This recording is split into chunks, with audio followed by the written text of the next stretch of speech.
नमस्कार. येणाऱ्या गणेशोत्सवाचे आगमन आपण सर्वजण धूमधडाक्यातच करत असतो. पण कोकणामध्ये गणरायाचे आगमन भक्तगण हे आपल्या सर्वजण घरोघरी करत असतात. आणि आजचा आपला हा ब्लॉग आहे तो आपण गणेशाची ही एक कार्यशाळा आहे जी रत्नागिरी जिल्ह्यामध्ये संगमेश्वर येथे प्रसादे बंधू जे आहेत त्यांच्या कार्यशाळेबद्दल आज आपण थोडंसं जाणून घेऊया.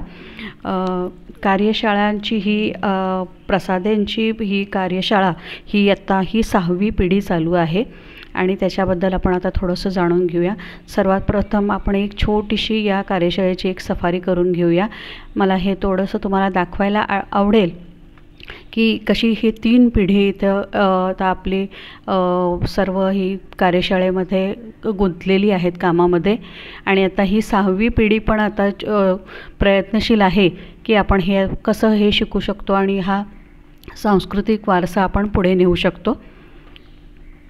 आज आपण जेव्हा ब्लॉग बनवतोय ते नागपंचमीचा दिवस आहे. आता हे एक गणपती मी जे तुम्हाला तयार झालेला आहे तो मी दाखवते. हा ॲक्च्युली हा गेल्या वर्षी प्रदर्शनामध्ये त्यांनी स्पर्धेसाठी ठेवलेला होता. हा मी तुम्हाला एक दाखवते. आणि हे अशोकभाई प्रसादे आहेत. हे आता ह्याच्यामधले एकदम सिनियर मेंबर आहेत आणि त्यांना ह्या असे भरपूर पारितोषिकं मिळालेली आहेत. हे आपण आणि भरपूर सन्मानचिन्ह पण मिळालेली आहेत या कार्यशाळेला.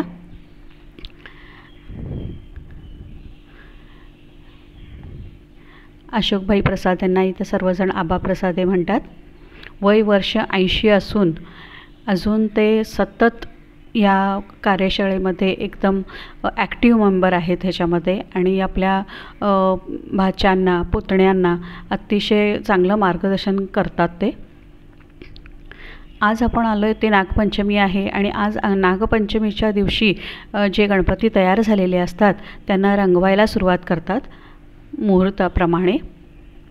गणपतीची ही जी कार्यशाळा आहे ह्याचा ॲक्च्युली सुरुवात ही मे महिन्यापासूनच सुरुवात होते.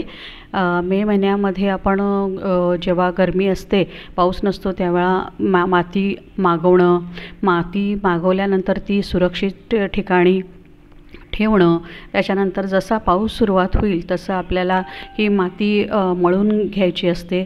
मळून घेण्यासाठी माती मळण्यासाठी आपल्या घरातले सर्व सदस्य मदत करतात. कोकणामध्ये कसं आहे आता हे जे लेबल लावलेले गणपती दिसत आहेत तर ह्याच्याबद्दल हे असं आहे की हे प्रत्येक घरोघरी ज्यांनी सांगितलेलं आहे गणपती त्यांचे नाव त्याच्यामध्ये हे केलेलं आहे.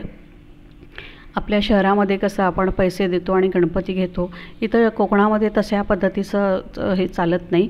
म्हणजे गेल्या वर्षी जर समजा आपण गणेश विसर्जन केल्यानंतर जो पाट आपला असतो आणि पाटाबरोबर जी आलेली माती असते ती आपण इकडे परत कारखान्यामध्ये आणून द्यायची आणि पुढच्या वर्षीसाठी परत या गणपतीसाठी त्यांना आपण सांगायचं की हा मला गणपती बनवून द्या.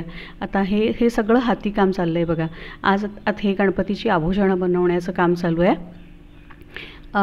या कारखान्याची एक तुम्हाला मी विशेषता सांगते की इथं फक्त शाडूचे गणपती बनतात, प्लास्टरचे गणपती आपण बनवत नाही. इव्हन रंगकाम जे आहे आता थोडंसं आपण ॲक्रेलिक कलर वगैरे असे वापरतो पण पुष्कळसं यांचा भर हा नॅचरल कलर देण्यामध्येच असतो. इवन शिमर जे असतं म्हणजे चकाकी जी असते जी चकाकीसुद्धा एक अभ्रकाचं पाणी आणि अभ्रकाचा चुरा ज्याच्यामध्ये आपण फ्लेक्स सीडचं पाणी आपण घालून ते शिमर वापरतो. म्हणजे सर्व गोष्टी जास्त करून नैसर्गिक आणि ऑर्गॅनिक म्हणू शकतो आपण हा गणपती. अशी ह्याची ही खासियत आहे. पूर्ण कुटुंब आपलं नोकरी वगैरे सगळा धंदा वगैरे सांभाळून हे आपले गणपतीची ही कार्यशाळा चालवतात.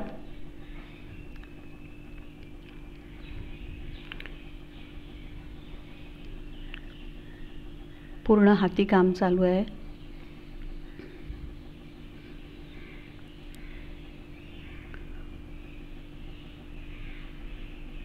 पूर्ण कुटुंब याच्यामध्ये मदत करतं. आता आपण ह्या आपल्या छोट्या पिढीला पण आपण हा शिकवायचा प्रयत्न करतो आहे. एक मी तुम्हाला गंमत दाखवते. आता हा छोटा मुलगा हा गणपती शिकतोय, थोडंसं त्याने शिकलेलं आहे. तर आता आपल्या हा छोट्या भावाला पण कसा शिकवते मी तुम्हाला दाखवते. आता मी हा व्हिडिओ ह्याच्यामध्ये त्याचं बोलणं मी तुम्हाला कॅप्चर नाही केलेलं आहे, पण तो असं दाखवतो की ब्रश कसा पकडायचा, कसं पेंटिंग करायचं, ते मला खूप भावलं. तर म्हणून मी हे तुम्हाला दाखवण्याचा प्रयत्न करते.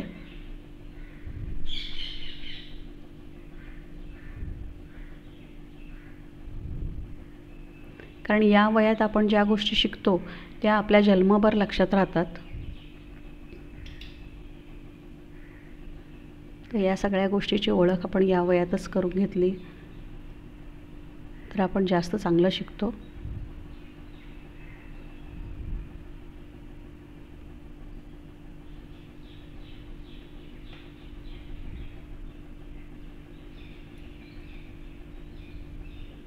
तुम्ही कधी कोकणामध्ये आला तर या कार्यशाळेला नक्की भेट द्या.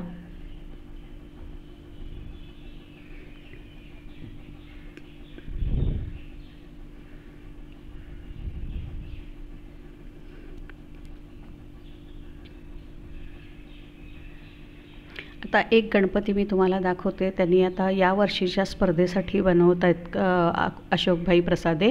या गणपतीची संकल्पना अशी आहे की जास्वंदाचं फूल आहे आणि हा जास्वंदाच्या फुलाच्या वरती तिथे एक फुलपाखरू बसलेला आहे असं, आणि हा बालगणपती आहे असा त्याची पाठमागची कल्पना आहे. तर हा गणपती अजून तयार होत आहे. तर जेव्हा मी माझा सेकंड ब्लॉग बनवीन त्यावेळी तुम्हाला नक्की हा गणपती जो तयार झालेला आहे तो त्याच्याबद्दल मी तुम्हाला दाखवेन. पण आता अजून हा तयार होतो आहे. खूप सुंदर आणि सटल कलर वापरतात, अजिबात भडक काम नसतं. ही त्यांच्या कारखान्याची एक विशेषता आहे.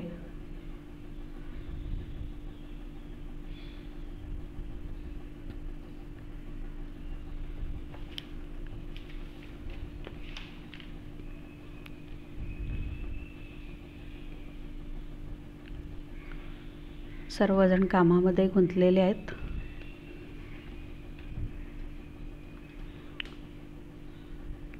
गणपतीचे कारखान्यामध्ये स्टेप्स कशा असतात ते मी तुम्हाला थोडक्यात सांगते.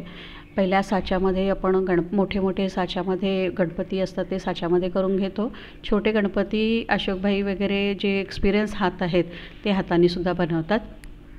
त्याच्यानंतर त्याला व्हाईट कलर करणे, नंतर शाई करणे. शाई लावणे म्हणजे एक सोनेरी कलर जो असतो तो लावणे, त्याला शाई लावणे असं म्हणतात. त्याच्यानंतर स्किनचा कलर जो प्रायमरी कलर लावतात. आणि नंतर शेवटची जे एक्सपर्ट हात आहेत त्यांनी कोरीव काम करायचं, म्हणजे रेखीव काम, जसं भुवया आहेत, डोळे आहेत. आता आपण ही भावी पिढी पण तयार करायचा प्रयत्न करतो. त्यांना पण माहिती पाहिजे की आता आपली ही कार्यशाळा आपल्याला पुढे कशी न्यायची आहे. हे काम केल्यानंतर त्यांच्यामध्ये इंटरेस्ट येऊ शकतो.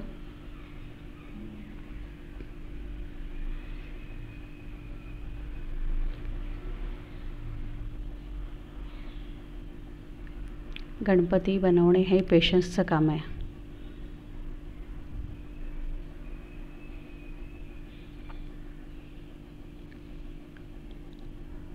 हा आमच्या घरातला गणपती आहे.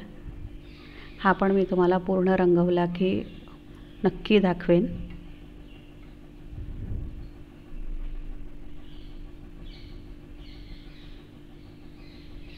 कोकणामध्ये गणेशोत्सव हा एक भावनिक बंध आहे. तर तुम्ही नक्की भेट द्या. थँक्यू.